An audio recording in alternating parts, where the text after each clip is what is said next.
Aku nak break dengan you. Kenapa? Kenapa? Sebab you miskin. You makan bun ayang, beli rumah bun ayang, sewa, you cakap I miskin pula. Makan you beli pakai duit siapa? Duit you. Sewa rumah pakai duit siapa? Duit you. Lepas tu you miskin dah? Miskin. Kau tengoklah laki Aisyah tu. Dia orang duduk banglo. Dalam rumah dekorate cantik-cantik. I ni duduk sama kau. Ada dinding je. Laki dia tak sama, you jangan banding. Apa yang tak sama? Dia lagi ada om nak cari duit bagi awet dia. Kenapa you tak ada om nak cari duit bagi awet you pula? Awet orang cantik. I tak cantik ah. Bukan tak cantik, tapi you ni macam Macam apa? Macam itik. I nak break dengan you si miskin.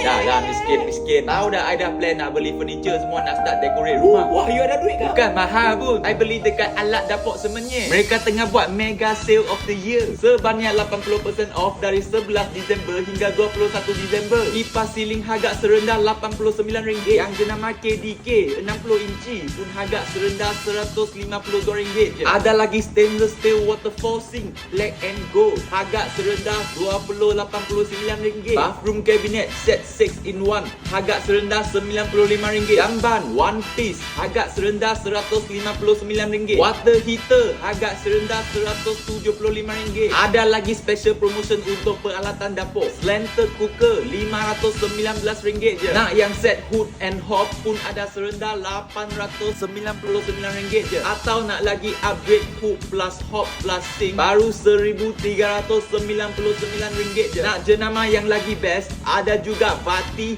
Fujio, Fotau, Livinox, Elba, Rubine, Leban Steel. Semua mari dengan free installation service. Kalau beli banyak dapat lagi free gift semua ni tau. Yang nak beli alat elektrik pun ada tengah sale. Downlight, wall switch, power track, lampu-lampu semua agak murah-murah. So korang yang nak beli furniture, pergi ke alat dapur semenyih sekarang. Besok I pun nak pergi beli dah. Siapa cakap I miskin? Uish, ingat laki I miskin. Reti juga beli furniture decorate rumah. Mesti lah. Sekejap, you beli pakai duit siapa? Duit you.